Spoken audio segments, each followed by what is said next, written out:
Muito bom dia a todos. Então, como nosso irmão já nos apresentou aqui, eu sou o Fábio, sou presbítero em disponibilidade, também sou seminarista e sou advogado e, como eu sempre falo, sou um advogado que vai para o céu, tá? Porque eu fui salvo pela graça mediante a fé em Jesus Cristo. E confesso, meus irmãos, como é de muito costume, eu sempre ficar nervoso quando eu estou à frente.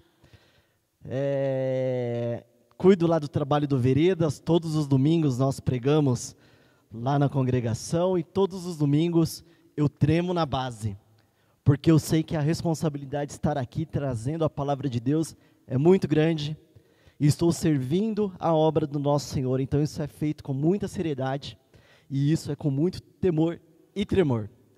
Meus amados, hoje o texto base vai estar lá em Marcos, Evangelho segundo Marcos, capítulo 8, vamos fazer a leitura somente dos versículos 27 ao 30. E o tema da mensagem dessa manhã é: quem é Jesus para você? Quem é Jesus para cada um de nós? Quem é Jesus para este mundo?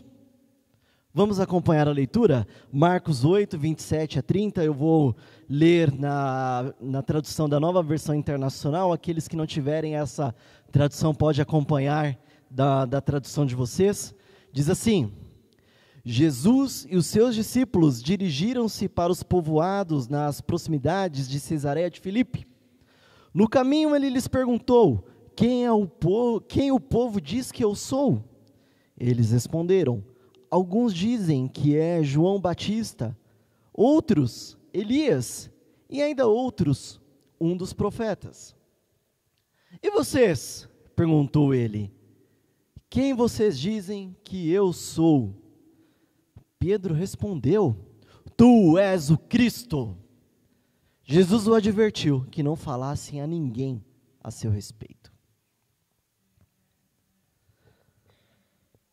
Meus queridos, essa mensagem, ela vem nos apresentar quem é Jesus, quem é aquele homem que estava à frente daquelas pessoas, daqueles discípulos.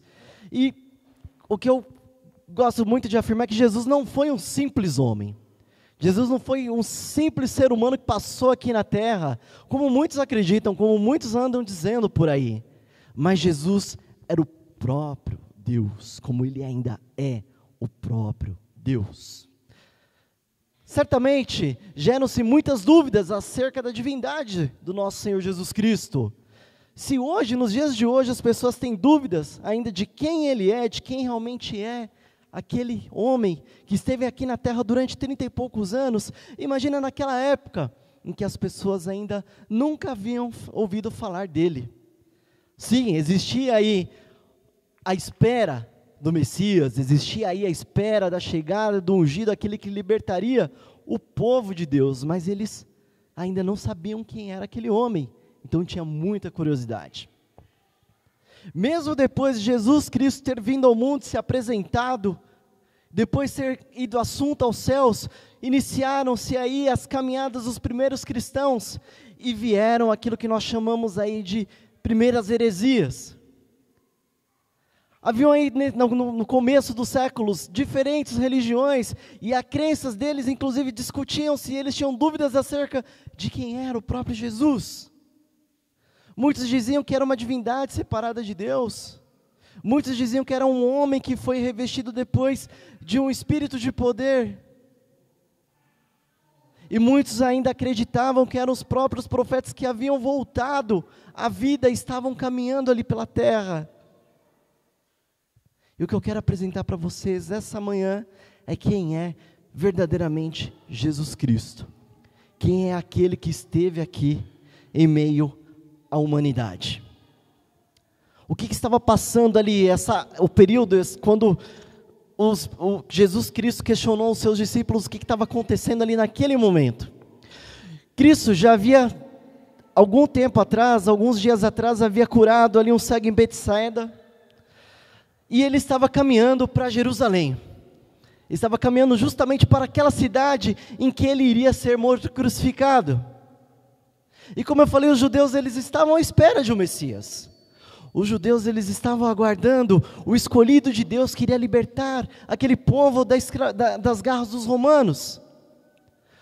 Porém, ao mesmo tempo que haviam pessoas esperando pela chegada do Messias, haviam pessoas que estavam fiscalizando e vigiando todos os passos de Jesus. Estavam querendo encontrar algum ponto para que pudessem condená-lo, para que pudessem julgá-lo, para que pudessem prendê-lo.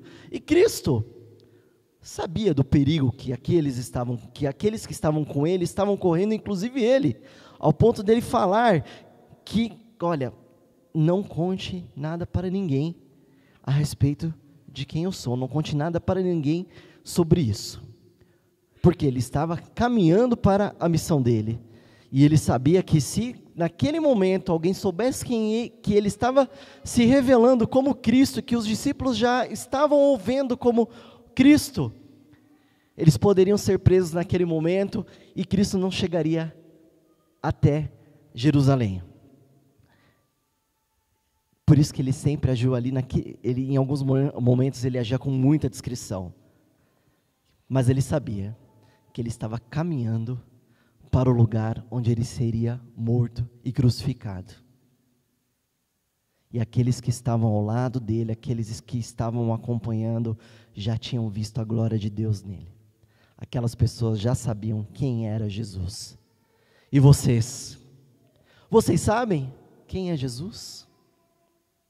Vocês sabem quem é Jesus, o Cristo? O apóstolo Pedro, aqui na sua afirmação, ele nos faz refletir quem realmente Jesus Cristo era. E sabia da missão dele, Cristo sabia da missão dele, Cristo sabia o propósito da chegada dele aqui na terra, que era para salvar os seus escolhidos, que era para libertar as pessoas do pecado. E Cristo sabia que ele iria sofrer por isso. Cristo sabia que iria ser crucificado por cada um de nós. Mas ele queria ainda entender ali, claro que pela sua soberania, pela sua onisciência, ele sabia que os discípulos já estavam entendendo quem era ele, mas queria ouvir da boca deles. Tanto é que perguntou, que um povo dizia quem ele era? Cristo já havia se revelado, Cristo já estava passando por um período de milagres, Cristo já estava curando pessoas, Cristo já havia multiplicado pães e peixes, Jesus já havia andado sobre as águas, Jesus expulsava demônios. As pessoas já estavam vendo quem era ele. E as profecias diziam que viria o ungido de Deus. Você vai lá em Zacarias, capítulo 4, versículo 14, que diz assim: então ele me disse, são os 2 homens que foram ungidos para servir o soberano de toda a terra, que quer dizer o quê? Uma unção sacerdotal. Os sacerdotes, eles eram conhecidos como filhos do óleo, era algo que era admirado pela nação judaica, ser um sacerdote. Eram pessoas que recebiam a unção, eram ungidas para o trabalho de Deus. E o nosso Jesus, ele foi ungido para desenvolver o trabalho do Pai. No Antigo Testamento também nós encontramos ali sobre unção como algo para salvar a nação de Israel. Em 1 Samuel 9,16 diz assim: amanhã, por volta desta hora, enviarei a você um homem da terra de Benjamim, unja-o como líder sobre Israel, o meu povo, ele libertará o meu povo das mãos dos filisteus. Atentei para o meu povo, pois o seu clamor chegou a mim. Aquele rei havia sido ungido para libertar o povo de Israel, e Cristo veio para libertar o povo de Deus. Cristo veio para salvar a nação escolhida. E nós vimos ali que com o início do Novo Testamento, havia aquele período de preparação da chegada do Messias, que dizem que foram aproximadamente 400 anos de silêncio de Deus, mas eu não digo que foi um silêncio de Deus, porque todas as coisas que estavam acontecendo antes disso, era a ação de Deus para a chegada do seu Filho. Estava surgindo grupos políticos, os romanos estavam dominando aquela região, e quando Cristo chegou, justamente era um período em que você tinha ali os saduceus, você tinha ali os fariseus, pessoas estudiosas da lei, foram essas pessoas que Cristo sempre apontou o erro deles, e eles que estavam seguindo, e alguns deles foram convertidos, ou seja, Deus estava em silêncio, Deus estava preparando aquela região para a chegada do seu Filho, e o povo estava esperando a chegada do Salvador, e Ele veio. O Salvador veio na pessoa de Jesus Cristo. Só que ainda tinha essa grande confusão. Quem era Jesus? Quem era aquele homem que estava caminhando com eles? Então alguns diziam que era João Batista. Outros diziam que era Elias. Outros se confundiam com outros profetas. Só abrindo um parênteses aqui. Quando esse texto fala dizendo que Jesus ou era João, ou era Elias, ou era outros profetas, não confundam com a reencarnação espírita, tá? Apesar de naquela época já ter alguma seita que acreditava nisso, mas não é isso que eles estavam falando. A crença deles, o que eles estavam acreditando é que aqueles homens haviam ressurgido e estavam novamente na terra. Tanto é que João Batista é quem batizou Jesus, então está fora de cogitação essa história de reencarnação. Pelo amor de Deus. Então eles acreditavam que aqueles homens haviam ressuscitado e estavam ali com eles. Então as pessoas começaram a divulgar essas confusões aí acerca de quem realmente era Jesus Cristo. Porque eles estavam esperando a chegada do Salvador, eles estavam procurando alguém para justificar isso daí. Porque desde Adão, as pessoas estavam esperando a vinda do Messias.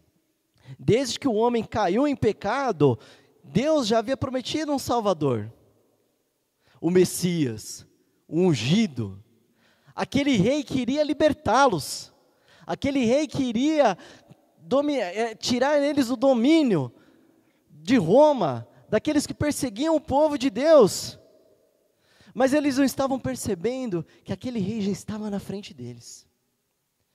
Eles não estavam enxergando que a glória de Deus estava presente a eles. O rei, o Salvador, o ungido, o Messias já havia chegado. Mas eles não enxergavam por quê? Por conta do próprio pecado. Eles estavam cegos, eles estavam confusos, por conta do próprio pecado.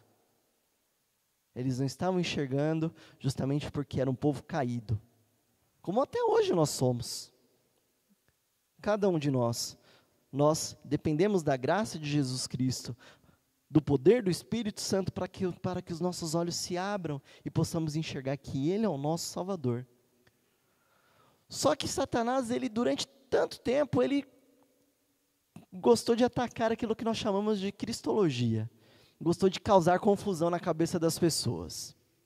E aí, como eu falei lá das primeiras heresias, para vocês terem ideia, eles começaram ali, depois que Jesus Cristo já havia ido para o céu e começou o cristianismo se espalhar pelo mundo, vieram aí os estudiosos, entre aspas, e começaram a criar mais confusão ainda. Por exemplo, alguns diziam que Jesus Cristo foi uma criação de Deus. Então, primeiro existia Deus Pai, e Jesus Cristo foi criado por Ele. Portanto, Ele era uma criatura, como um anjo, como um ser humano, e afastaram dele a divindade. Outros diziam o seguinte: olha, Jesus nasceu de uma mulher, então ele é um ser humano qualquer, ele não é Deus, não pode ser Deus porque foi gerado em uma mulher, nasceu de uma mulher. Outros diziam o seguinte: Jesus Cristo, beleza, nasceu de uma mulher, cresceu como um ser humano, só que aí, no dia do batismo, ali ele se tornou Deus.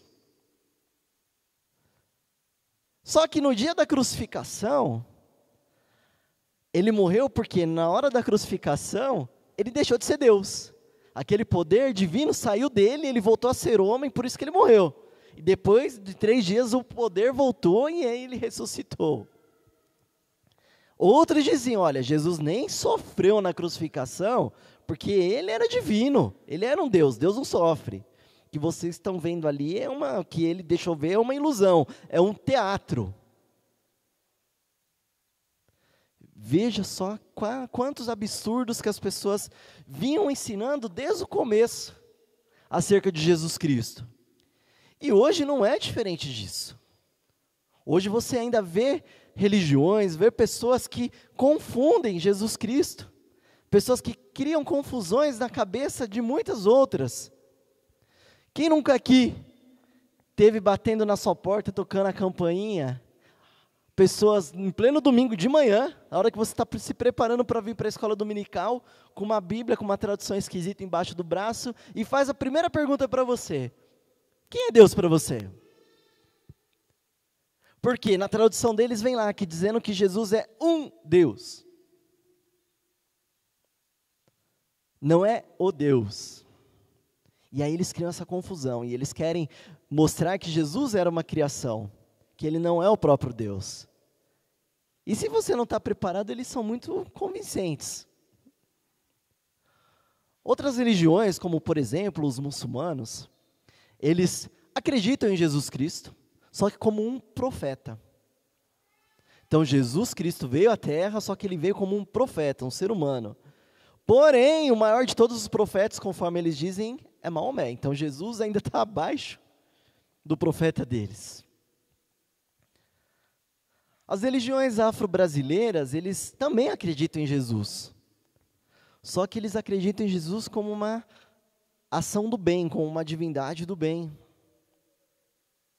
Ou seja, não é dificuldade de acreditar em Jesus, a grande dificuldade é de entenderem quem realmente é Jesus Cristo. A grande dificuldade é de entenderem que Cristo é o próprio Deus. Não há uma hierarquia, ele não é uma criação, ele sempre existiu. E ele sempre vai existir. Ele é o próprio Deus. Alguns aqui devem ter lido ou assistido o filme chamado Código da Vinci. E o que o autor ele traz ali? Ele traz uma outra heresia dizendo que Jesus Cristo se casou com Maria Madalena, que teve aí uma geração, então tem herdeiros de Jesus Cristo aí pela terra. E o grande problema desse livro é que se você não entender ali que é uma ficção, vai causar uma confusão, porque é proposital que o autor ele vem trazendo informações fictícias ao ponto de mostrar que elas são verdadeiras. Isso causa uma grande confusão e teve uma explosão mundial esse livro e esse filme muito mais ainda, porque fazendo com que as pessoas se confundissem mais ainda. E os evangélicos, os protestantes, não estão muito longe disso, porque ainda assim é uma grande dúvida dentro da igreja de quem realmente é Jesus Cristo. As pessoas ainda não entendem que Ele é o próprio Deus. E eu volto a falar que essa confusão é gerada justamente porque nós somos pecadores. Nossos olhos estão vendados pelo pecado. E cabe ao Espírito Santo abrir os nossos olhos para que nós possamos enxergar quem realmente é Jesus Cristo. Muitas pessoas estiveram presentes com Cristo naquele tempo e ainda assim não viam quem Ele era, que Ele era o Salvador. Mas isso é o problema do pecado. Por quê? Porque o pecado de muitos não deixa as pessoas enxergarem quem é Jesus. O pecado de muitos não deixam com que as pessoas enxerguem quem é Cristo. Cristo é o próprio Deus. Cristo é o Criador de todas as coisas. Mas Ele se humilhou. Ele se humilhou, que é o estado de humilhação. Por quê? Porque Ele renunciou à majestade dEle e veio à terra. Ele é o Rei do universo. Mas Ele veio à terra. Ele se tornou como um de nós, Ele veio como carne. Ele foi concebido por um meio natural, através de Maria. Ele foi concebido através de uma virgem. Jesus, Ele esteve sujeito à maldição da lei. E Ele foi obediente até a sua morte. Ele obedeceu ao Pai até os seus últimos dias de vida. Veja lá no Getsemane, quando Ele falou: Senhor, afasta de mim este cálice, mas não seja feita a minha vontade, mas a tua vontade. Cristo estava ali se entregando como servo, Ele era o Senhor, mas ele se entregou como servo e atendeu à vontade de Deus. Por quê? Porque ele amou a cada um de nós. Ele sabia o sacrifício que ele ia passar ali naquela cruz. Ele sabia que sobre ele iria carregar todo o sofrimento do mundo, todo o pecado do mundo. E que aquele sofrimento era resultado da ira de Deus. Mas mesmo assim ele foi obediente. Ele foi um humano, sofreu como um homem. Ele esteve sujeito a tentações, mas ele não pecou. Veja lá que depois que ele foi batizado, ele foi para onde? Ele foi para o deserto. E ficou ali por 40 dias. E lá no deserto ele ficou jejuando e orando. E Satanás, astuto, foi justamente já lá no final, quando ele estava exausto. Não é porque ele era Deus, que ele não estava sentindo nada, ele estava. Porque ao mesmo tempo que ele é 100% Deus, ele é 100% humano. Ele estava cansado, ele estava com sede, estava com fome, estava exausto, estava desidratado. E Satanás foi ali e investiu. Jesus Cristo sofreu as investidas do inimigo. Mas ele se manteve firme. O inimigo usou a própria palavra para tentar seduzir Jesus Cristo, e Jesus Cristo respondeu com base na própria palavra. Isso é um grande ensinamento para nós, para que a gente possa fugir das astúcias de Satanás, é conhecendo a própria palavra de Deus. Então Jesus Cristo respondia com a palavra. Ele esteve sujeito a pecar, ele esteve sujeito a cair ali, mas ele não pecou, ele não caiu, porque ele estava preparado, ele era o próprio Deus. Ele sofreu todas as dores do mundo sobre ele. Ele esteve triste, esteve amargurado, Jesus Cristo chorou. Como eu falei ali no Getsemane, a alma dele estava profundamente triste. Ele estava tão angustiado que ele suava sangue. Ali era a ação humana reagindo ao sofrimento. Isso porque Ele ama a cada um de nós.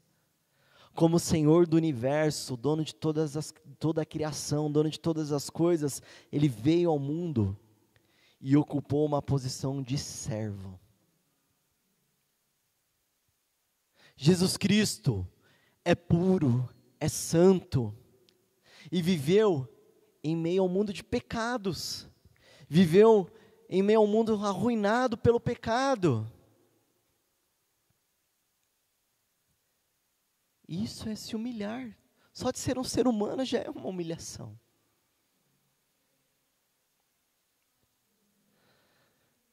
E acima de tudo, Jesus Cristo ele já tinha uma noção antecipada do que ele iria sofrer. Porque 100% homem também 100% Deus, sendo 100% Deus, ele já sabia o que iria acontecer lá na frente.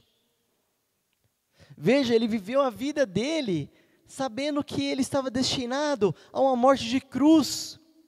Ele viveu a vida dele sabendo que ele iria sofrer, iria carregar sobre ele todos os pecados do mundo. Ele pagou o alto preço, que foi através do sangue dele, derramado naquela cruz do Calvário, para libertar a mim, a cada um de vocês, dos nossos pecados.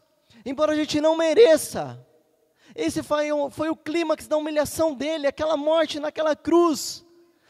Essa morte foi o resultado do pecado. Ele morreu para que nós tivéssemos vida, e vida em abundância.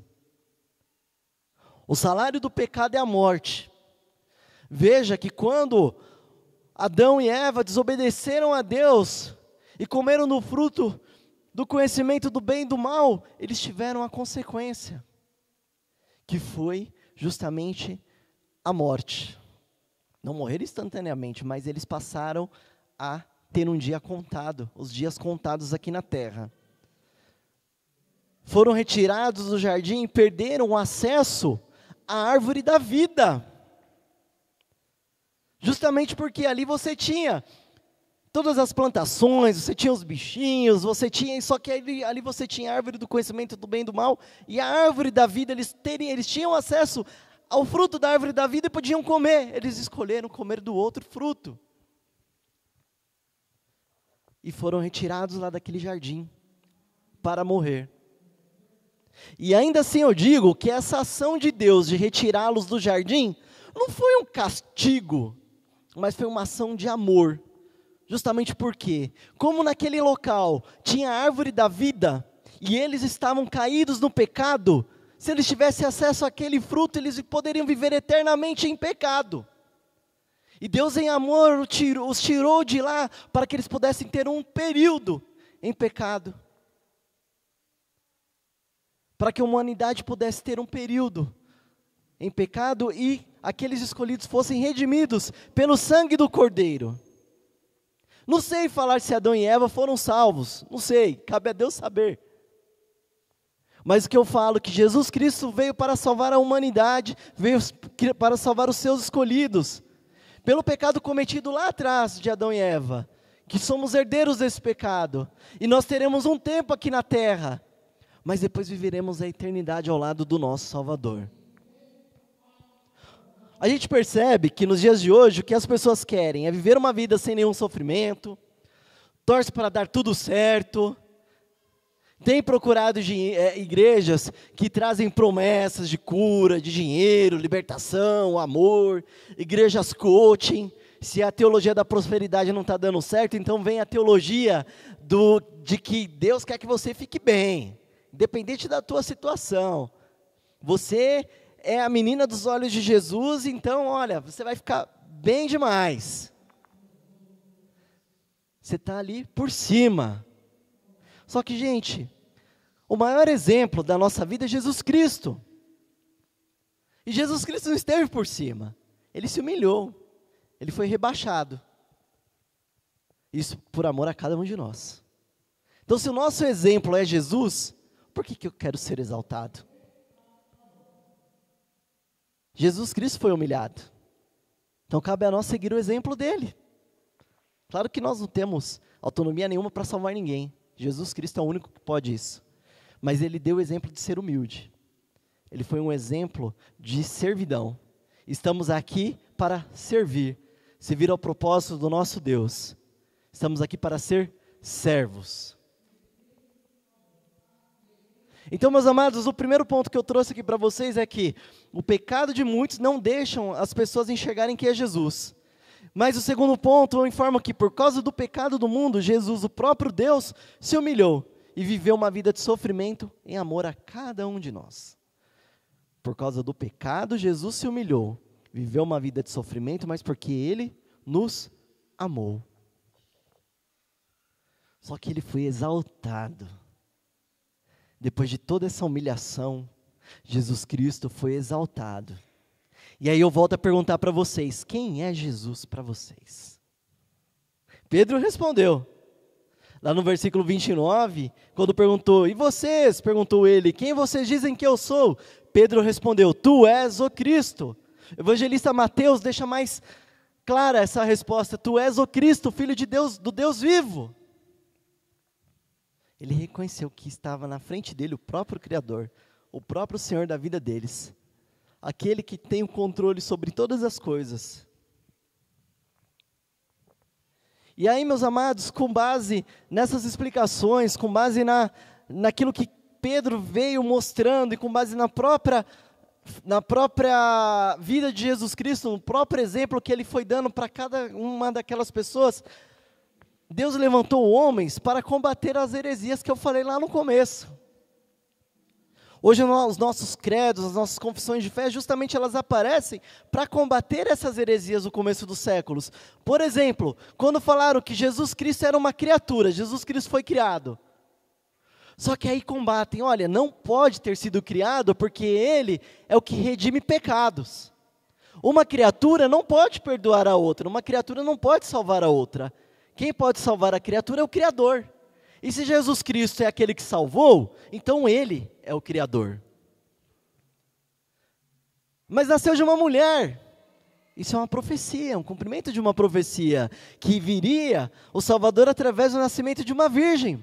Isaías 7,14. Portanto, o Senhor mesmo vos dará um sinal. Eis que a virgem conceberá e dará à luz um filho, e lhe chamará Emanuel. E aí o anjo Gabriel veio e confirmou isso para ela. Lucas 1, 30, 31. Mas o anjo lhe disse: Maria, não temas, porque achastes graça diante de Deus.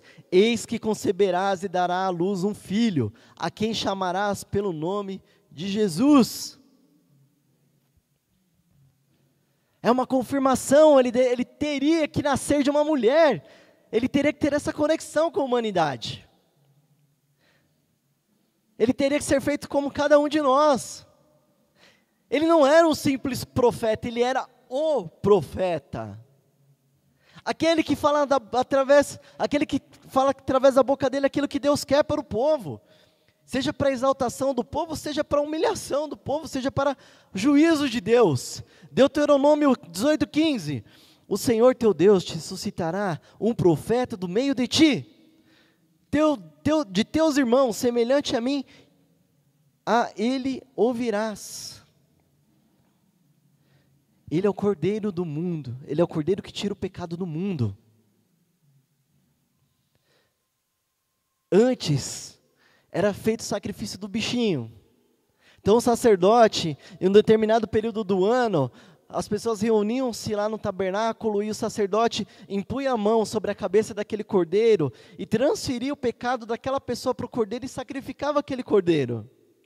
Só que isso tinha que ser repetido, porque não era um perdão vitalício, não era um perdão eterno, era um perdão temporário. Mas Jesus Cristo veio para ser o Cordeiro que tira o pecado do mundo, como João disse ali em João 1:29, no dia seguinte viu João a Jesus, que vinha para ele e disse: eis o Cordeiro de Deus, que tira o pecado do mundo. Através do sacrifício de Jesus Cristo, Ele redimiu os nossos pecados, Ele perdoou os nossos pecados, e não foi de maneira temporária, não foi empurrando com a barriga. Tinha que no ano seguinte sacrificar outro Jesus, pelo contrário, foi uma morte para toda a eternidade, para que seus escolhidos tivessem a oportunidade de alcançar a glória de Deus, através do derramamento do Cordeiro Santo, que é aquele que tira o pecado do mundo. Jesus Cristo é o Cordeiro de Deus. Jesus Cristo esteve presente por toda a eternidade. Ele é o Verbo, Ele é o Logos.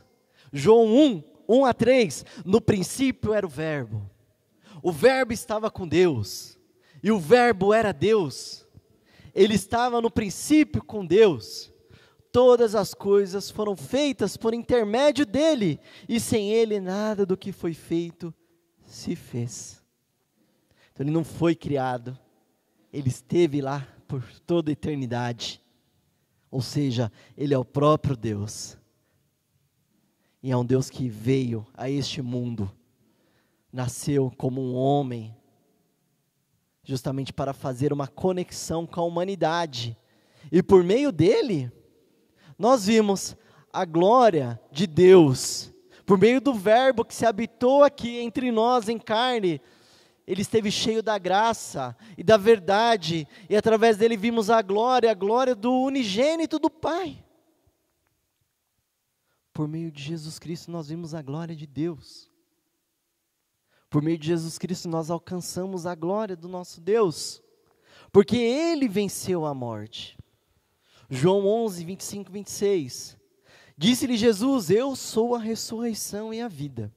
Quem crê em mim, ainda que morra, viverá. E todo que vive e crê em mim não morrerá eternamente. Crês nisto? Vocês creem nisto? Vocês creem que viverão eternamente? Não temam a morte, porque Jesus Cristo venceu a morte. Não temam a morte.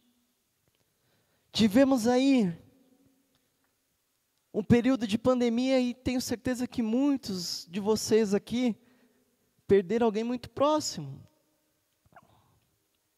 Durante esse período, em março do ano passado, no dia 25, o Senhor levou a minha filhinha, de 4 anos, a Nicole. E me vem sempre esse texto que o Senhor venceu a morte.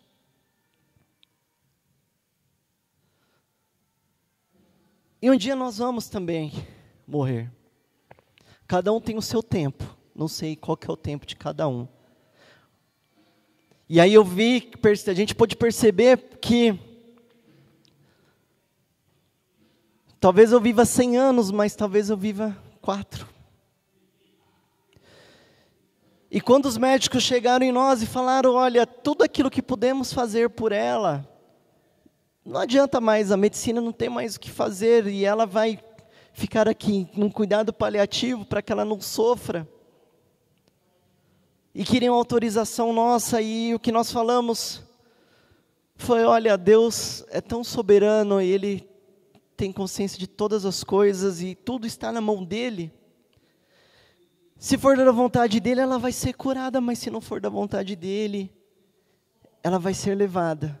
Mas tudo está no controle dEle. Nós acreditamos que esse momento é um momento passageiro, e que um dia nós estaremos na eternidade, junto com os outros escolhidos, junto com aqueles que foram escolhidos por Jesus Cristo, porque Jesus Cristo morreu para que nós tivéssemos vida. Por meio dele, nós ganhamos a imortalidade.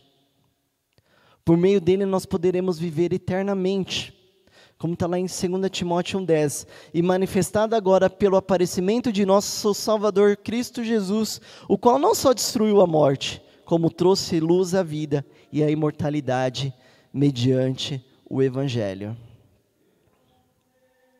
Não tenham medo, meus amados. Eu sei que como ser humano, a gente fica assim, que a gente não conhece, não sabe o sentimento que vai ser naquele momento. A gente tem medo do desconhecido. E a gente tem medo que alguém muito próximo de nós se vá. Mas lembre-se que Jesus Cristo morreu para que nós pudéssemos viver. Talvez, se Cristo voltar antes, nem nós vamos passar pela primeira morte, mas se for da vontade dele, lembre-se que a segunda morte vocês não vão passar. A vida eterna está garantida por meio de Jesus Cristo. Porque Ele é o próprio Deus, Ele é aquele que te criou, é aquele que criou todo o universo, todas as coisas, e é aquele que tem sobre a mão dele o controle das nossas vidas. E Ele faz isso em amor a cada um de nós. Jesus Cristo veio aqui a este mundo, não porque eu ou você merece, não porque uma criança merece, pelo contrário, ninguém merece nada. O que nós merecemos é o inferno, por conta dos nossos pecados. Mas Jesus Cristo, Ele nos escolheu para que pudéssemos fazer parte do seu reino junto com os outros escolhidos, porque Ele governa o seu reino, Ele governa o reino celestial, Ele governa a tua igreja, e Ele irá vir para nos resgatar, Ele irá vir para nos libertar da morte espiritual. Os inimigos que o povo estava esperando ser libertado era o próprio pecado. O rei que viria para salvá-los é Jesus Cristo. Não para salvar da garra dos romanos, não para salvar da garra daqueles que o perseguiam, mas era para salvar da garra do pecado. A libertação viria para o reino celestial, não para o reino terreno. Jesus Cristo nos ama, por isso que Ele morreu naquela cruz por cada um de nós. Ele é o nosso Deus, Ele é o nosso Criador. Então nós podemos ver aqui, no primeiro ponto, que o pecado de muitos não deixa as pessoas enxergarem quem é Jesus. No segundo ponto, por causa do pecado do mundo, Jesus, o próprio Deus, se humilhou e viveu uma vida de sofrimento. E aqui no terceiro ponto eu venho falar que, por meio de um sofrimento temporário, Ele foi exaltado. E mostrou-se ser o próprio Deus, o nosso Salvador. Ele é o nosso Salvador. Ele é o próprio Deus. E para concluir, eu venho falar para vocês, não esqueçam quem é Jesus. Não esqueçam a razão que Ele veio aqui a este mundo. Não esqueçam que nós somos pecadores. Que nós não conseguimos nos salvar. Não somos nós que escolhemos ser salvos. É Ele que nos escolhe. É Cristo que escolheu a cada um de nós. E Ele é o único caminho para garantir a nossa vida eterna. Precisamos reconhecer que Ele é o nosso Salvador, que Ele é o próprio Deus, é Ele que veio para nos libertar. E como aplicações, eu quero falar aqui para vocês, se aprofundem na palavra, se aprofundem na mensagem que o Evangelho tem para cada um de nós, as boas novas, para que não nos deixemos ser levados por outras crenças que confundem quem é Jesus Cristo, confundem a sua natureza, confundem que Ele é o próprio Deus, porque Ele é o nosso Deus. Ele não é uma criação, Ele não é uma segunda divindade, Ele é o próprio Deus, é uma única divindade dividida em 3 pessoas, Pai, o Filho e o Espírito Santo, cada qual com seu papel no plano da salvação.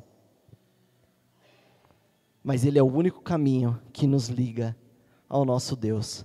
Ele é o grande sacerdote, é o sacerdote real. Não precisa mais daquele homem que Israel levava o animalzinho para ser sacrificado.